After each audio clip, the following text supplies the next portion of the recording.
ইমাম নির্বাচন করেছেন স্বয়ং মুহাম্মদ সাল্লাল্লাহু আলাইহি ওয়াসাল্লাম। যে নবী ইমাম নির্বাচন করেছেন, মুয়াজ্জিন নির্বাচন করেছেন, ওই নবীর দ্বারা নির্বাচিত ইমামরা সমাজের সবথেকে বড় নির্যাতিত। একটু লজ্জাও করা দরকার। চাকরি মসজিদে যখন জয়েন করবে তখন বলছে কটা কাজ জানেন তো? তা ইমাম সাহেব বলছে না আমি তো জানি না। বলছে প্রথম কাজ বাচ্চাদের পড়াতে হবে, 2 মসজিদ ঝাড়ু দিতে হবে, 3 জুম্মার নামাজ পড়াতে হবে, 4 নম্বর হচ্ছে 5 ওয়াক্ত সালাত তো পড়াতেই হবে, 6 নম্বর হচ্ছে আপনি যদি মাসে বাড়ি যান তাহলে 5টা ছুটি, সপ্তাহে বাড়ি গেলে 1টা ছুটি। এই চুক্তির ভিতরে আপনি থাকবেন। ইমাম সাহেব তখন বলছে তাহলে বেতন কত? তাহলে বেতনটা কত? বেতন আর কত বাবা, আগের ইমাম 5,500 ছিল, আপনি 6,000 নেবেন। 24 ঘন্টা ডিউটি। কি বললাম বুঝলেন? 24 ঘন্টা ডিউটি, এতগুলো কাজের লিস্ট, বেতন 6,000। এখন রাজ্য সরকার 3,000 দিচ্ছে, ওটা নিয়ে 9,000 টাকা ধরে নেন। যাই হোক, এই জাতি কি করে পরিত্রাণ পাবে? যে জাতি তার ইমাম সাহেবকে বাধ্য করে লিস্টের ভিতরে রাখে, কাজের লিস্টের ভিতরে জুম্মার দিন বাথরুম ঘর পরিষ্কার করতেই হবে, অজুখানা পরিষ্কার করতেই হবে, এটা আপনার চাকরির ভিতরের কাজ। এই জাতি কোশ্চিন কালো কল্যাণ পেতে পারে না। যে জাতি তার ইমামকে দিয়ে মসজিদের বাথরুম অজুখানা সাফ করিয়ে নেয় বাধ্য করে, এই জাতি কখনোই ভালো হতে পারে না। হযরতে বেলাল কি করতেন? সামান্য একটা কাজ করতেন। তাহলে আপনি আজকে থেকে নিয়ত করুন যে আমি মসজিদটা অন্ততপক্ষে প্রতিদিন একবার করে গিয়ে ঝাড়ু দেব। এটা করা যাবে? হ্যাঁ, মরি সাহেব নামাজি তো পড়ি না, কি ঝাড় দেবো? একটা ব্যাপার। আপনি কি বলছেন? নামাজি তো পড়ি না, এখনো বয়স হয়নি আমার, এরকম একটা ব্যাপার, তাই না? চলুন, এইটা যদি আপনি না করতে পারেন আর একটা কাজ করবেন। প্রত্যেক জুম্মার দিনে মসজিদে আপনাকে 2-3টে কাজ করতে হবে। 1, মসজিদে ঢুকেই 2 রাকাত সালাত আদায় না করে আপনি বসবেন না। খুতবা চলুক, যে অবস্থাতেই আপনি দেখেন, গিয়ে হালকা করে 2 রাকাত সালাত আদায় করে নেবেন। হালকা বলতে যে দোয়া বাদ দেবেন তা বলছি না। সুবহান রাব্বিয়াল আজিম 10 বার বলতেন, সেখানে 3 বার বলবেন। সুবহান রাব্বিয়াল আলা 15 বার বলতেন, সেখানে 3 বার বলবেন মিনিমাম। সূরা ফাতিহার পরে ইয়াসিন সূরার 1 রুকু পড়তেন, সেটা ইন্না তাইনাটা পড়বেন। এইরকম ছোট্ট করে 2 রাকাত পড়ে নেবেন। 2, মসজিদে গিয়ে প্রথমেই আপনাকে আরেকবার দেখে নিতে হবে যে মসজিদের ডান দিকে বাম দিকে কোনো মুসাফির, কানা কোড়া, ল্যাংড়া, ফকির, মিসকিন এরা কেউ এসেছে কি না। কি বললাম বুঝলেন? যদি কেউ এসে থাকে, সাথে সাথে নামাজের পরেই তার হাতটা ধরে বলুন, ভাই আপনি আমার বাড়িতে চলুন, একটু ডাল ভাত খাবেন, চলুন, কিছু অন্তত খাবেন। আর একটা আপনাকে উপদেশ দিই, মাছ মাংস তো প্রতিদিন প্রায় খান, জি, শুক্রবারের দিন একদম মাছ মাংস আপনার লিস্টের ভিতরে যেন থাকেই শুক্রবার। এতে আপনার 2টো কাজ উপকার হবে। 1, আপনি নিজে খেতে পাবেন। 2 নম্বর হচ্ছে মেহমান এলে হঠাৎ করে আপনি মেহমানের মান সম্মানটা বাঁচাতে পারবেন আপনার নিজের বাড়ির। যাই হোক, এই উপদেশ আপনাকে দিলাম। চলুন, আর একটা বাকি রয়েছে। আল্লাহ নবী সাল্লাল্লাহু আলাইহি ওয়াসাল্লাম আবু তালহাকে ডেকে বলছেন, আবু তালহা, এই তোমার বিবির খবর কি বলো তো? তোমার বিবিকে আমি জান্নাতের ভিতরে দেখে এলাম, কারণ কি? আবু তালহা বলছেন, আল্লাহ রাসূল, আমরা তো তেমন ভালো কাজ করিনি, তবে একদিনের একটা ভালো কাজ আছে। আল্লাহ রাসূল বলছেন, বলো। হঠাৎ করে বিশ্ব নবীর দরবারে মেহমান চলে এসেছে। আওয়াজ হচ্ছে, কে? বলছে, আমি একজন মেহমান। আল্লাহর নবী মেহমানকে নিলেন, আর আবু তালহাকে ডেকে বলছেন, আবু তালহা, আমার বিবিদের বাড়ি থেকে একটু খাবার নিয়ে এসো, মেহমানকে খেতে দেওয়া হবে। আবু তালহা বলেন, আল্লাহ রাসূল তখন 11 জন বিবি বাড়িতে ছিল। আমি 11 জন বিবির বাড়িতে ঘুরলাম, একজনের বাড়িতেও কোনো খাবার পেলাম না। মদিনার তখন মুখ্যমন্ত্রীকে মুহাম্মদ সাল্লাল্লাহু আলাইহি ওয়াসাল্লাম, মুখ্যমন্ত্রীর বাড়িতে খাবার নাই। আমাদের কি অবস্থা বলুন দেখি? হ্যাঁ, কালকে আন্ডার প্যান্ট পরে ঘুরতো, ওকে কেউ চিনত না। আজকে 12 ভোটে জিতে বুলেট গাড়ি চেপে ঘোরে, 4 চাকা নিয়ে ঘোরে। টাকা আসে কোথা থেকে? টাকাটা আসছে কোথা থেকে? আল্লাহু আকবার। আর সারা পৃথিবীর একজন দৃষ্টান্ত পেশ করেছেন মুহাম্মদুর রাসূলুল্লাহ সাল্লাল্লাহু আলাইহি ওয়াসাল্লাম। একজন নেতা 11 জন বিবি, বাড়িতে এক ফোঁটাও খাবার নাই। আবু তালহা এসে বলছেন যে আল্লাহ রসুল, আমার বাড়িতে খাবার নাই, আপনার বাড়িতে। তখন আল্লাহ রসুল সাহাবীদের উদ্দেশ্য করে বলছেন, শোনো, তোমরা যদি আজ কেউ এই মেহমানদারি করাতে যদি পারো, তাহলে আল্লাহ তার পানির কূপে বরকত দিবে, আল্লাহ তার খাজুরে বরকত দিবে, আল্লাহ তার খাবারে বরকত দিবে। কেউ আছো? আবু তালহা সবার আগে বলছেন, আল্লাহ রসুল আমি। হাত তুললেন, মেহমানকে বাড়ি নিয়ে গেলেন। আবু তালহা দরজায়, কে? আমি। আচ্ছা আচ্ছা, দরজা খুলে দিলেন। বিবি পর্দার আড়াল থেকে দেখতে পাচ্ছে সঙ্গে একজন আছে। তখন আবু তালহাকে ডেকে বলছেন, সঙ্গে কে? বলছে মেহমান। বিবি তখন বলছে, আশ্চর্য ব্যাপার, আর আমাদের বাড়িতে 2টো বাচ্চা ছেলের মতো খাবার আছে, আর কোনো খাবার নাই। তাদেরকে কি খেতে দেবো বাচ্চাগুলোকে, আর মেহমানকে কি দেব? তখন আবু তালহা বলছেন, এটা জাতা মেহমান নয়, আল্লাহর নবীর মেহমান এটা। তখন বিবি স্বামীকে ডেকে পরামর্শ করলেন, এসো এক কাজ করো, বাচ্চাগুলোকে ঘুম পাড়িয়ে দাও। বাচ্চাগুলোকে ঘুম পাড়িয়ে দেওয়া হলো। 2টি বাচ্চা ছেলের খাবার কতটা হতে পারে বলুন? অল্প একটু, সামান্য। রুটি বানালেন, যা ছিল তরকারি করলেন, মেহমানকে খেতে দিলেন। আল্লাহওয়ালি বিবির কত গুণ দেখুন।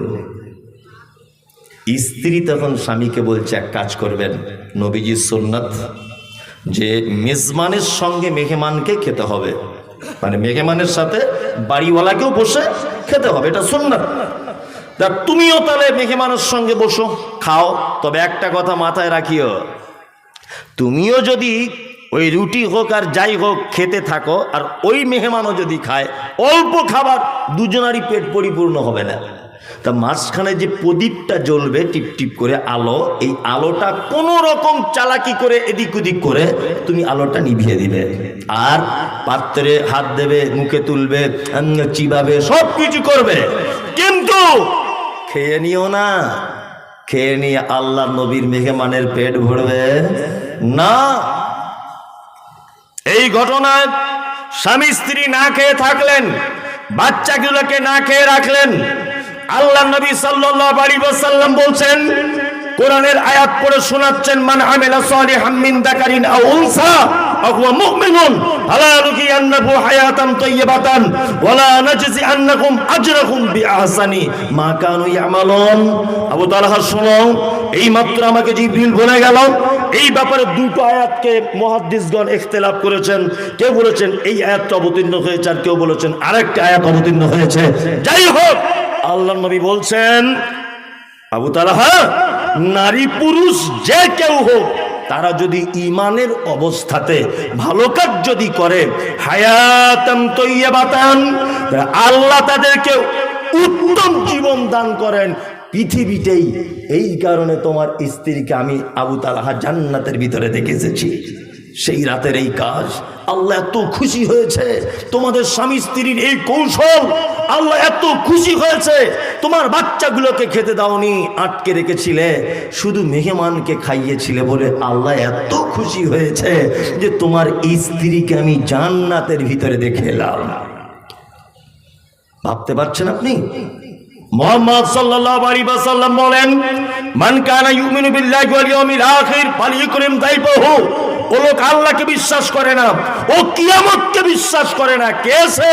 ফালিয়ুকরিম যায়ফাহু, যে তার মেহমানের সঙ্গে অসৎ ব্যবহার করে। কখনোই মেহমানের সঙ্গে অসৎ ব্যবহার করবেন না, আর নিজেকে বেশি পণ্ডিত ভাবিয়েন না। মসজিদে এসেছি আপনাদের, অজু করতে করতে একটা কি বলে অজুর ট্যাপ, ওগুলো নাকি কল, ওই কলটা ঘুরিয়ে দিয়ে আমি মসজিদের ভিতরে চলে গেছি, পানি হর হর হর হর করে পড়েই যাচ্ছে। তা আর একজনা দেখেছে যে আমি কলটায় বসেছিলাম, ও তখন গিয়ে ভিতরে বলছে, মমতাজুল সাহেব নাকি আপনি? হ্যাঁ। চোখে দেখতে পান না, কলটা বন্ধ করতে হয়। আচ্ছা বলুন তো, আমি তো অ আ ক খ টু তো জানি, হ্যাঁ, এতটুকু বিদ্যাও তো আমার আছে যে কোনটা ভালো কোনটা মন্দ এটা তো জানি। তা আমি কি ইচ্ছা করে কলটাকে ছেলে দিয়ে মসজিদে ঢুকে যাব বলে মনে হয়?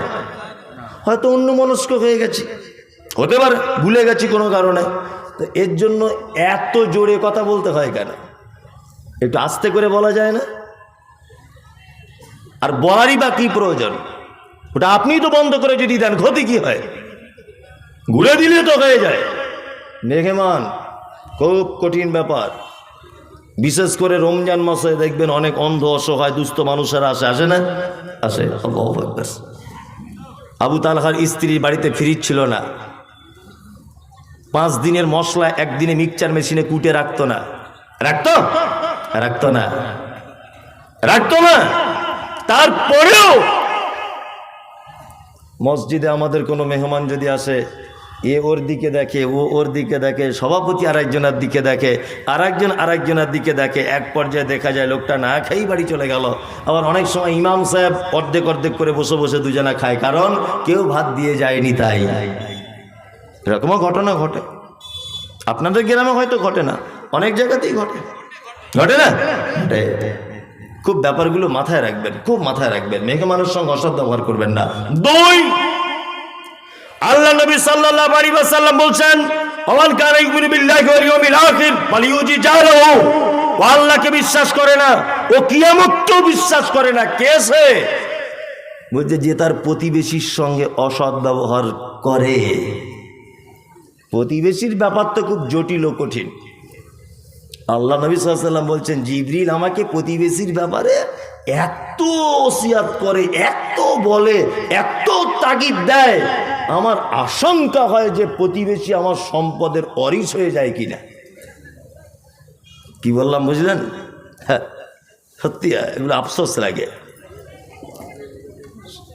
একটা জমি মেন ফন্ডে আছে প্রথম, দ্বিতীয় ফন্ডের জমিটার দাম কম। তা একটা গরিব মানুষ প্রথম ফন্ডের জমি নিতে পারেনি, দ্বিতীয় ফন্ডের জমিটা কিনেছে। তা প্রথম ফন্ডের জমিকে বলছে, ভাই 3 ফুট রাস্তা আপনি একটু দেন, আমি গরিব মানুষ, এটা কোনো রকম ঘর বাড়ি করবো, ছেলে পেলে নিয়ে একটু যাতায়াত করব। তা প্রথম ফন্ডের জমি মালিক বলছে, না জমি বিক্রি করব না জমি। তখন বলছে, ভাই একটু টাকা কিছু বেশি নেন। তা বলছে 9 লাখ টাকা শতক, দাম 60,000 টাকা শতক, ও চাচ্ছে 9 লাখ। তার মানে কি, ও প্রতিবেশীকে হিংসা করছে, দেবে না। আমি অনেক মাদ্রাসা মসজিদে দেখেছি, অনেক জায়গায় ঘোরাফেরা করি, তো দেখুন মানুষ আপনাদের থেকে একটা বিদ্যা আমার বেশি আছে, সেটা হচ্ছে এই যে অনেক মানুষের সঙ্গে মেশা আর অনেক এলাকায় ঘুরে বেড়ানোর একটা এক্সট্রা এক্সপিরিয়েন্স আমার আছে। আর খুব সহজেই মানুষ চিনে ফেলতে পারি, কারণ প্রতিদিন হাজার হাজার মানুষের সঙ্গে ঘুরি, মুখ দেখলে মোটামুটি বুঝতে পারি যে এই লোকটা মানে এইরকম এর হতে পারে, একটা ভাবনা হয়ে যায় অলরেডি। এটা কি বললাম বুঝলেন তো? তা অনেক মসজিদে দেখেছি, এইখানে মসজিদ আর বাথরুম ঘরটা দেখছো ওইখানে। জি ভাই এটা কেন বাথরুম ঘরটা ওইখানে? ওটা তো মসজিদের এক সাইডে করা যেত। বলছে বলবেন না, পাশের বাড়ির লোক 1 হাত জায়গা যদি দিত বাথরুমটা হয়ে যেত, কিন্তু লোকটা দেয়নি। শুধু দেয়নি না, এমন গরম দেখাচ্ছে মনে হচ্ছে ওর কবর হবে ওইখানটাতেই, এমন গরম দেখাচ্ছে, আমার জায়গা আমি দেবো না। এরকম লোক আছে না নেই? মুহাম্মদ সাল্লাল্লাহু আলাইহি ওয়াসাল্লাম তিনি বলেন, কোনো প্রতিবেশী যেন আর একটা প্রতিবেশীর দেওয়ালে কাঠ কুঞ্চি এই জাতীয় এইভাবে টেক লাগিয়ে রাখতে নিষেধ যেন না করে। যদি করে তাহলে বুঝে নিতে হবে ওই লোকটার ঈমান কি দুর্বল রয়েছে, ও আখিরাতকেও বিশ্বাস করে না, ও আল্লাহকেও বিশ্বাস করে না। আমার বাড়িতে কল নেই, আপনার বাড়িতে 2 দিন আমার স্ত্রী পানি আনতে গেছে, 2 দিন, 4 দিনের মাথাতে আপনার স্ত্রী বলছে, বুবু আপনাকে একটা কথা বলবো। তো হচ্ছে কি? বলছে আমাদের কলে আসতে হয় না, কল খারাপ হয়ে যেতে পারে। ওদের বাড়ির 12 জন কলটা ধরে এরকম করছে 24 ঘন্টা, তখন খারাপ হয় না। আর আমার বউ একদিন গেছে খারাপ হয়ে যাবে? তুমি বদমাইশির জায়গা পাও না। কুরবানির দিনে একটা গরু কিনেছি আমি, আমার বাঁধার খামার নেই, বাঁধার খামার নেই। তা আপনার খামারে দুদিন বেঁধেছি, তা আপনার বউ রাতের বেলা শুয়ে এসে আপনাকে বলছে, কি গো মমতাজুল মরি সাহেব গরু বানছে, জায়গা দখল করে নিবে না তো, দেখো আবার। ও সকালবেলা মাথা মোটা, মাথায় তো কিছু নেই, বইয়ের কথা শুনে মাথায় গোবর ঢুকে চোর। ও সাথে সাথে গিয়ে দেখছি কুঞ্চি, তারপরে ওই আপনার কুল গাছের কাঁটা এই নিয়ে খামারটাকে জুত করে ঘিরছে। তার মানে কি, আর 5 দিন পরে গরুটা আমি জবাই করে দিব, মিটে যাবে। কি বললাম বুঝলেন না? মিটে যাবে, শেষ। এই 5 দিনের উপকারটাও আমায় করতে পারল না, ঘিরে দিল। মুহাম্মদ সাল্লাল্লাহু আলাইহি ওয়াসাল্লাম বলছেন, না, কখনোই নয়। ও আল্লাহকে বিশ্বাস করে না, ও কিয়ামতকে বিশ্বাস করে না। নাম্বার 3 নম্বর হচ্ছে এই, আল্লাহ নবী সাল্লাল্লাহু আলাইহি ওয়াসাল্লাম বলছেন, ফালিয়াকুল খাইরান আও লাম ইয়াসমুত। শোনো, কথা বললে মিষ্টি কথা বলবে, প্রয়োজনে কথা বলবে, অযথা bat bat bat bat bat bat করে বকো না। কিছু লোক আছে না, জুম্মার নামাজ পড়তে যায়, 5 ওয়াক্ত যায় না, আর জুম্মার নামাজ পড়ে এসেই দেখবেন ঠিক দরজার সামনে দাঁড়িয়ে, এই আজকে কেন 5 মিনিট লেট হলো, এই ইমাম সাহেব কেন এই করলো, এই আজানে একটা লোক রাখ, ওই এই কর তাই কর। কিছু লোক আছে না, আছে। আর কিছু লোক ওদেরকে পাম দেয়, পাম দিয়ে বলে, তুই হচ্ছিস শালা বাপের বেটা, যা বলিস সামনাসামনি বলিস। ও তখন ওই পামে ফুলে গিয়ে আরো বলে, কি বললাম বুঝলেন না? আমি মমতাজুল ইসলাম বলছি, তুমি মানুষ নয়, তুমি গয়াকার ধয়াকার গাধা। যে অপরের সম্মান নিয়ে চিনিমিলি খালে তার নিজের কোনো সম্মান নেই। কি বললাম বুঝলেন? কোন মানুষ দেখবেন যখন আরেকটা মানুষের সম্মানে আঘাত করছে, ভেবে নিতে হবে তার নিজের সম্মান কম। তুমি একটা ইমাম সাহেবের সম্মানে আঘাত করছো, 5 মিনিট খুতবা দেরি হয়েছে বলে, তোমার সম্মান আছে? গ্রামের মানুষ তোমাকে 10 পয়সাও দাম দেয়। তুমি জানো তোমার পিছনে মানুষ তোমাকে গরু ছাগল ইতর বলে গালাগালি করে চায়ের দোকানে। হ্যাঁ, তুমি একটা মসজিদের ইমামের ব্যাপারে যে দায়িত্ব, যে চোখ দিয়ে তুমি ইমাম সাহেবকে দেখো, ওই চোখ দিয়ে যদি তুমি তোমার বেটাকে দেখতে, একটাও গ্রামে বেনামাজি থাকতো না। ইমাম সাহেবের 2 দিন ফজরে ঘুম ভাঙেনি, তুমি খুব ফাটার ফাটার ভাত ভাত ভাত ভাত করে বকছো। তোমার যে 4টে লায়েক বেটা 1 ওয়াক্ত নামাজ পড়ে না, খোঁজ রেখেছো কোনোদিন? জি, কথা বলতে গেলে মেপে বলবেন। আর আপনি এটা বুঝবেন না যে আপনি মনে হয় সব বোঝেন, লোকও কিছু বোঝে। কথা বললে মিষ্টি কথা বলবেন, প্রয়োজনের কথা বলবেন, বেফাঁস কথাবার্তা বলতে যাবেন না। আল্লাহ নবী সাল্লাল্লাহু আলাইহি ওয়াসাল্লাম এই ব্যাপারে বলতে গিয়ে একদম ঈমানের সাথে পর্যন্ত জুড়ে দিয়েছেন, যে আল্লাহকেও বিশ্বাস করে না, ও কিয়ামতকেও বিশ্বাস করে না। বিনীত অনুরোধ, শুধু ইহদিনাস সিরাতাল মুস্তাকিম বলে জান্নাত পাওয়া যাবে না। সাহাবায়ে কিরামগণ যে পদ্ধতিতে চলেছেন, তাদের বিবিরা যে পদ্ধতিতে চলেছে, সেই পদ্ধতিতে হাঁটলে জান্নাত যাওয়া যাবে। আপনাদেরকে এবার আমি চমৎকার একটা হাদিস বলে দিই চটপট করে।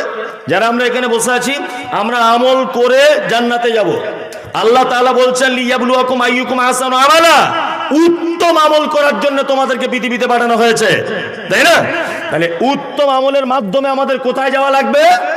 জান্নাত। একজন ছেলে আল্লাহর নবীকে এসে বলছেন, দুল্লানি আলা আমালিন ইজা আমিলতাহু ফাদাখালতুল জান্নাতা ক্বালা তা'বুদুল্লাহ ওয়া লা তুশরিক বিহি শাইয়্যা ওয়া তুকিমুস সালাতিল মাকতুবাতা ওয়া তুতিজ যাকাতিল মাফরুজাতা ওয়া তাহুজ্জাল বাইত। একজন ছেলে আল্লাহর নবীকে এসে বলছেন, ও দয়ার নবী গো, আমি একজন কনভার্ট মুসলমান, আমি টাটকা ঈমান নিয়ে এসেছি, উস্কো খুস্কো মাথায় চুল, পরনে ভালো কাপড় নাই, আপনি দয়া করে বলুন কোন আমল করলে জান্নাতে যাওয়া যায়? নবীজি বলছেন, 1 নম্বরে তা'বুদুল্লাহ, তুমি সর্বদাতে আল্লাহর গোলামি করবে। সর্বদাতে গোলামি কার? ইবাদত কার? আল্লাহর করতে হবে। 2, ওয়ালা তুশরিক বিহি শাইয়্যা, তুমি যদি জান্নাতে যেতে চাও, আল্লাহর সঙ্গে যেন শরীক করে দিও না কাউকে। শিরক বুঝেন তো? শিরক বুঝেন? শিরক একদম সহজ ভাষাতে জেনে নেন। বলছি আল্লাহর যে ক্ষমতা আছে, এদিকে বেরোন, শিরিক বলছে আপনাকে, আল্লাহর যে ক্ষমতা আছে এই ক্ষমতা পৃথিবীর অন্য কারো আছে, এটা মনে করা শিরক। রুজি ডিপার্টমেন্ট কার হাতে? আল্লাহর হাতে, তাই না? সুস্থতা অসুস্থতা কার হাতে? আল্লাহর হাতে। চাওয়া পাওয়া সব কিছু কার হাতে? আল্লাহ সুবহানাহু ওয়া তাআলার হাতে। তার মানে আল্লাহর যে ক্ষমতা আছে এই ক্ষমতা অন্য কারো আছে, এটা মনে করা শিরক।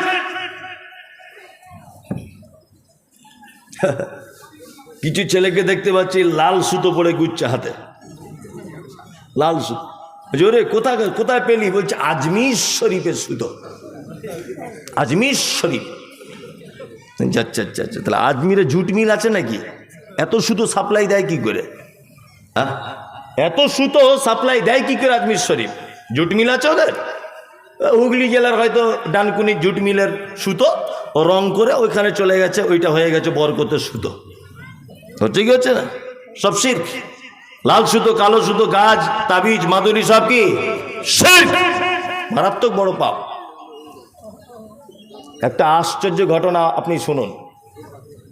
ছোটবেলা থেকে আমরা শুনে এসেছি একটা কথা, যে কিছু মানুষ তারা জাহান্নামের আযাব খাটতে খাটতে খাটতে খাটতে কোনো একদিনের জন্য হলেও তারা জান্নাতে আসবে। শুনেছি না? শুনেছি। এরা কারা? জাহান্নাম থেকে মুক্তি পেয়ে জান্নাতে আসবে, এরাও এক কোয়ালিটির ঈমানদার। তাদের ঈমান ছিল কিন্তু কাবিরা গুনাহতে লিপ্ত ছিল। লা ইলাহা ইল্লাল্লাহ, আল্লাহ ছাড়া কোনো সত্য উপাস্যক নেই, এটাও জানতো। তারপরেও সুদের টাকা খেয়েছে, তারপরেও ব্যভিচার করেছে, তারপরেও কাবিরা গুনাহতে লিপ্ত হয়েছে। এই কারণে লোকটাকে জাহান্নাম দেওয়া হয়েছে। আর এই কারণে লা ইলাহার বিশ্বাস ছিল বলে ওকে মুক্তি দিয়ে কোথায় আবার হবে? জান্নাত দেওয়া হবে। একটা শ্রেণীর মানুষ জাহান্নাম থেকে কোশ্চিন কালেও পরিত্রাণ পাবে না, যে শিরক অবস্থাতে মারা গেছে। কোন লোক যদি মাজারে পূজা করতে করতে, ওই যে ঠাকুর পূজা, ওই যে চাদর চড়ানো, ওই যে সিন্নি দেওয়া, মাজারে মানত করা, এইগুলো করতে করতে করতে করতে যদি লোকটা মারা যায়, অবশ্যই জাহান্নামে তো যাবেই যাবে, এবং কোশ্চিন কালেও জাহান্নাম থেকে তাকে মুক্তি দেওয়া হবে না। শিরক ভয়ঙ্কর পাপ, করিয়েন না। এই পাপ করলে সব থেকে আল্লাহ সুবহানাহু ওয়া তাআলা বেশি রেগে যান। সব থেকে বেশি রাগে কিসে? শিরক করলে। ওয়ালা তুশরিক বিহি শাইয়্যা। নবীজি বলছেন ছেলেটাকে, তুমি জান্নাত যেতে চাও, কখনোই যেন শিরক করবে না। দুই হলো, তিন তাকিমুস সালাতিল মাকতুবাতা, ফরজ সালাত অর্থাৎ ফরজ নামাজ ছেড়ে দিও না। আপনারা তো নামাজ পড়েন আলহামদুলিল্লাহ, সকলেই পড়েন তো ফরজ সালাত? অনেকেই পড়ে। যাক, নামাজের ব্যাপারে বলা উচিত নয়, এখানে সব নামাজই বসে আছে। ও বলছে এইখানের মধ্যে 10 জন হয়তো পড়ে, যেটা বুঝেছে সেটা বুঝেছে। আমাদের সমাজে 4 কোয়ালিটির নামাজি পাওয়া যায়। কত কোয়ালিটির? ভালো করে শুনুন তবে যাবেন। সারা জীবন তো ঘুমিয়েছেন, আজকে একটু নয় একটু কম ঘুমান, বছরে একদিন তো। 4 কোয়ালিটির।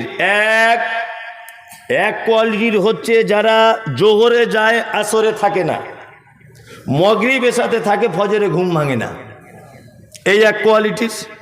2 শুধু জুম্মায় জুম্মায় যায়। 3 ঈদুল ফিতর, ঈদুল আযহা। 4 5 ওয়াক্তই পড়ে না জেনে পড়ে, 5 ওয়াক্তই পড়ে না জেনে। যদি বলছেন কেমন, চাচাকে জিজ্ঞাসা করছি, চাচা কত বছর নামাজ পড়ছো? বলছে 30 বছর হবে। আচ্ছা আচ্ছা, বেতের নামাজের দুয়ায় কুনুতটা বলো তো।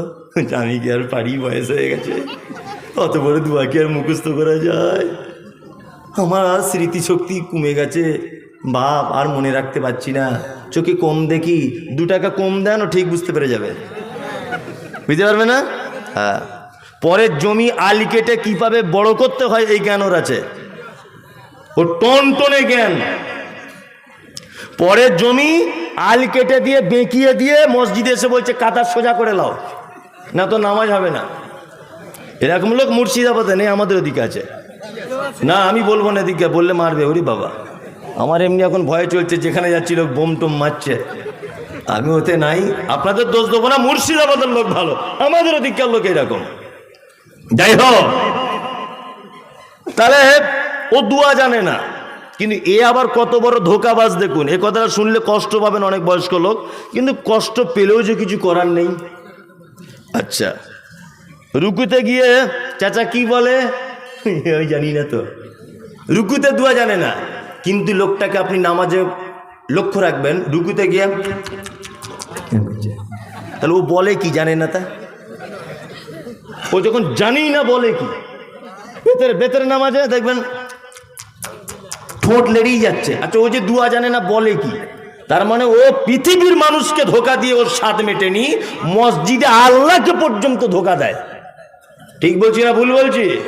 এরকম নামাজি আছে। আমি আপনাকে এটা বলতে চাইছি, কাল সকাল হতে না হতে আজকে এখানে যদি কোনো দুয়ার বই পাওয়া যায় বইয়ের দোকানে, আজকে থেকে কিনে নিয়ে অন্তত পক্ষে নামাজের ভিতরে যে দুয়াগুলো লাগে ওই দুয়াগুলো মুখস্থ করে নেন, তাছাড়া আপনার একদিনের সালাত কবুল হচ্ছে না। ফকটিয়া জান্নাত অত সহজ।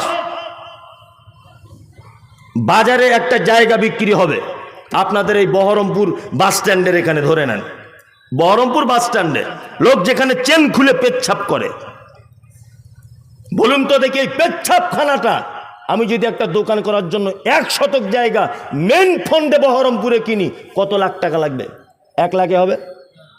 কত?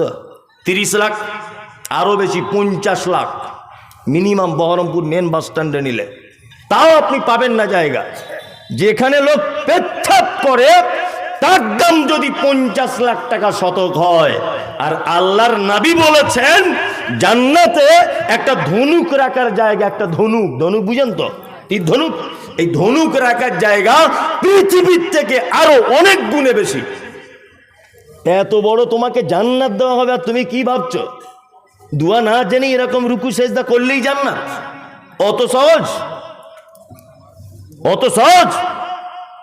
500 টাকার নোট দিলে 4 বার দেখে ঠিক আছে না গেছে, হ্যাঁ? আর আপনার মতো লোককে জান্নাতের ভিতরে দেওয়া হবে, একবার বাজিয়ে দেখা হবে না? বিনীত অনুরোধ, আপনার উপর আমার রাগ ক্ষোভ বিদ্বেষ কিচ্ছু নেই, এটাই অনুরোধ যে আপনি দুয়াগুলো মুখস্থ করুন।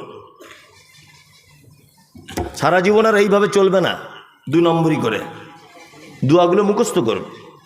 ইনশাল্লাহ চেষ্টা করব, ইনশাল্লাহ।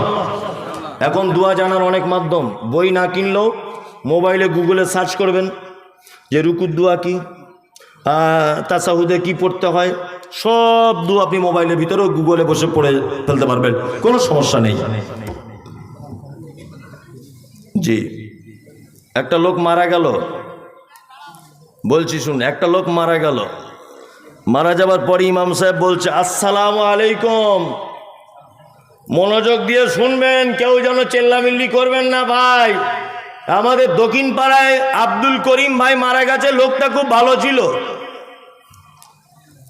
যদি ভুল ত্রুটি করে থাকে আল্লাহর রাস্তায় ক্ষমা করে দেবেন, আর ঋণ টিন করে থাকলে আপনারা একটু আল্লাহর রাস্তায় পারলে মাফ করে দেবেন, না তো ওনার ছেলেকে বলবেন। এটা বলে কি বলে না?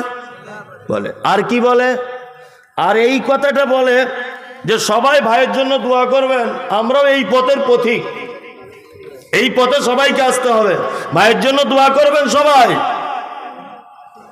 যে ভাইয়ের জন্য ইমাম সাহেব দোয়া চাইছো জীবনে 5 ওয়াক্ত সালাত আদায় করেনি, নামাজ পড়েনি জীবনেও।